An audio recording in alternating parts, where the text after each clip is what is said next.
Est-ce qu'aujourd'hui, alors qu'on écoute les télévisions russes, en Russie, on parle de guerre?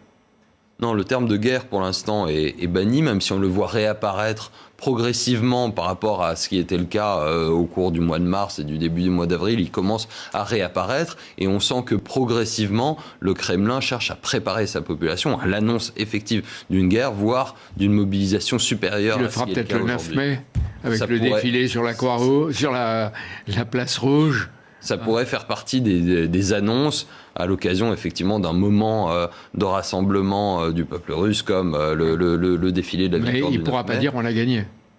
Il pourra brandir sans doute des victoires limitées, la prise de Mariupol, les avancées sur le Donbass, qui cherchera évidemment à mettre en avant, mais non, il sera loin de la victoire qui avait été espérée. Au passage, Elie Tannenbaum, pourquoi parle-t-on de guerre mondiale alors qu'il s'agit d'une guerre entre la Russie et les Occidentaux? J'ai envie de dire pour le moment.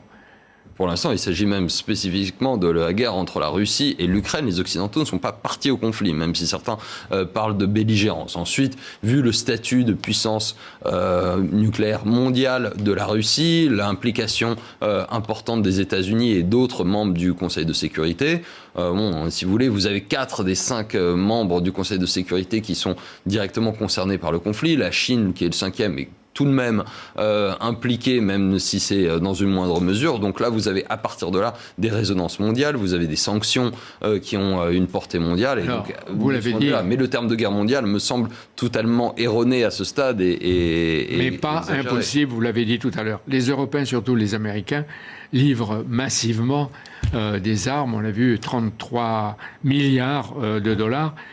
C'est peut-être un tournant de la guerre, mais quand on livre des armes, Moscou dit encore ce matin, c'est de la provoque.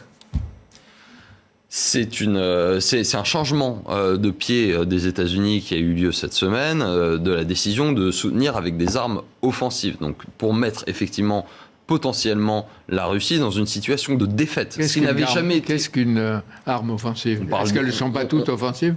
Non, vous pouvez avoir des armes létales, mais qui, sur le plan de l'utilisation tactique ou de niveau opératif, ne permettent pas une offensive. Si vous avez des missiles anti-chars, des missiles anti-aériens très courte portée, ça vous permet de stopper une attaque ennemie, donc de vous défendre, mais ça ne vous permet pas de reconquérir des territoires. Si vous avez de l'artillerie, des véhicules blindés, des chars d'assaut, des avions de chasse, là, vous pouvez repartir à l'offensive. Et donc, c'est la question d'une reconquête ukrainienne à laquelle se rangent les États-Unis, ce qui n'était pas le cas pendant les 2 premiers mois du conflit. Et à partir de quel type d'armes les Occidentaux peuvent être considérés comme des belligérants?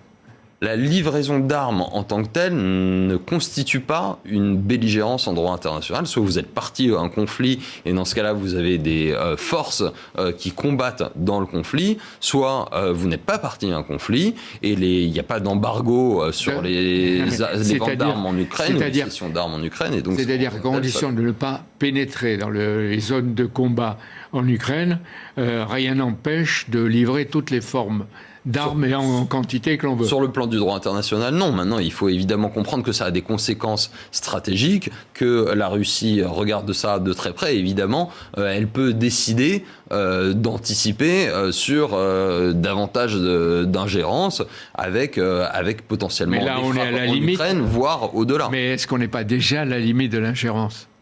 On est dans le soutien à un État qui est agressé, un soutien légitime et qui ne pose pas de problème en droit international, mais qui évidemment crée des tensions, et c'est bien normal, avec la partie adverse qui est la Russie.